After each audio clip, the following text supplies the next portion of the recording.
제 경우에도 고등학교 때 얼굴에서 아토피가 막 진물이 날 정도로 아토피가 심했을 때 정말 많이 위축되고 우울했거든요. 어떤 날은 진지하게 자퇴를 할까 이런 생각도 했었는데, 저의 경우처럼 한창 외모에 신경을 쓰기 시작하는 나이에 이렇게 보이는 부위에 아토피가 생기면 외모에 대한 자신감이 떨어지는 것부터 시작해서 우울증, 불안장애, 대인기피증 이런 증상까지 생기는 경우도 있습니다.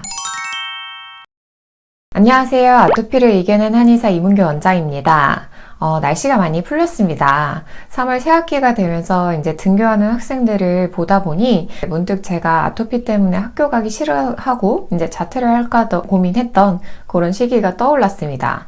저희 한의원에서 함께 진료를 보고 계신 이윤승 원장님도 이제 20년 넘게 아토피를 겪다 보니 학창시절에 아토피 때문에 고생했던 얘기를 같이 하다 보면 정말 끝도 없이 얘기가 나오더라고요. 지금 둘 다 아토피에서 극복을 해서 괜찮지만 당시에는 뭘 해도 낫지 않으니까 정말 스트레스를 받았었거든요. 오늘은 저와 이윤승 원장님처럼 청소년기에 아토피가 생기거나 심해져서 고민이 많으신 분들을 위해 청소년기에 아토피가 심해지는 이유에 대해서 얘기를 해보고자 합니다. 우선 청소년기의 아토피 특징에 대해서 먼저 살펴보도록 하겠습니다. 12세 전 소아기에 아토피가 있으면 아직은 나이가 어려서 면역력이 약하니 아토피가 생긴 거고 크면서 좀 나아질 거예요 라는 얘기를 듣는 분들이 좀 많습니다.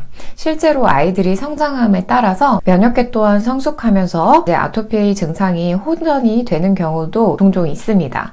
그런데 오늘 우리가 얘기해 볼 청소년기의 아토피는 어렸을 때는 별로 심하지 않았는데 또는 어렸을 때는 아예 없었는데 오히려 청소년기가 되면서 생긴 경우입니다. 청소년기 아토피의 첫 번째 특징은 면역계가 단순히 미성숙해서 아직 어려서 생긴 것은 아니라는 점입니다. 그렇기 때문에 이제 소아 아토피의 연장선으로 보기보다는 성인 아토피와 비슷하다고 보고 접근을 하는 것이 좋습니다.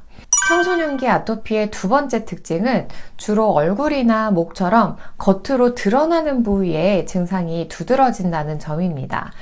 팔 접히는 부위나 다리 접히는 부위, 겨드랑이, 사타구니 이런 부위에만 아토피가 나타나면 긴팔을 입거나 긴 바지를 입거나 해서라도 좀 가릴 수 있을 텐데 청소년기부터는 가리고 다니기 어려운 그런 부위에 주로 아토피가 생깁니다. 실제로 온라인상에서는 이제 중고등학생 친구들이 질문을 하는 걸 보면 교복 치마 입을 때 아토피 가리는 방법 없나요? 얼굴 아토피 화장으로 가릴 수 있을까요? 이런 질문들을 상당히 많이 하거든요. 제 경우에도 고등학교 때 얼굴에서 진물이 좀 많이 흐르고 할 정도로 아토피가 심해지다 보니 정말 자신감이 많이 떨어지고 위축이 됐었습니다. 이제 우울감이 극심한 날에는 이제 진지하게 자퇴까지도 고려를 했었는데 차마 남들한테 이제 티도 못 내고 나는 왜 이렇게 살아야 되나, 내가 도대체 뭘 잘못했길래 이런 피부질환 때문에 고생을 하나 이런 생각도 많이 했던 것 같습니다.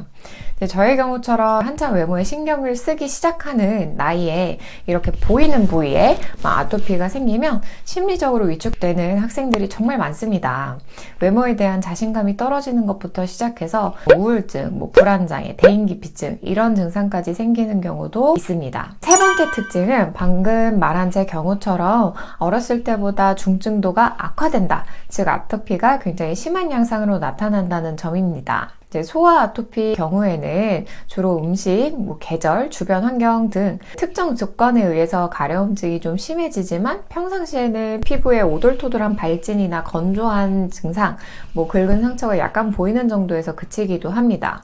진물이 날 정도로 심해지는 경우도 있지만 대체로는 아이들이 아직 어려서 손톱을 잘 깎지 않거나 손을 깨끗하게 씻지 않은 상태에서, 그러니까 위생관리가 잘 되지 않은 상태에서 환부를 긁다 보니 2차 감염이 생긴 그런 경우가 대부분입니다. 반면에 이제 청소년기로 접어들면 2차 감염보다도 아토피의 중증도 자체가 악화되어서 각질이 많아지거나 진물이 많이 나거나 피부가 새빨개지거나 하는 분들이 많습니다.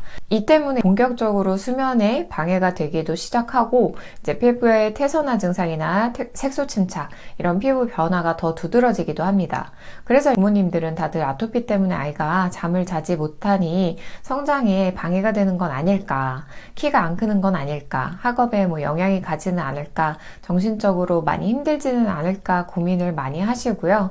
근데 저희 한의원 이윤슬 원장님의 경우에도 공부만 해도 피곤한데 가려움 때문에 잠을 제대로 못 자니까 막 자다가 깨서 일어나서 긁고 이랬었으니까 더 피곤해지는 상태가 너무 힘들었다고 얘기를 하시더라고요. 이제 청소년기 아토피의 특징에 대해서 알아보았으니까 가장 많이 시도해 보시는 관리법에 대한 오해와 진실에 대해서 다음 영상에서 자세히 설명드리겠습니다.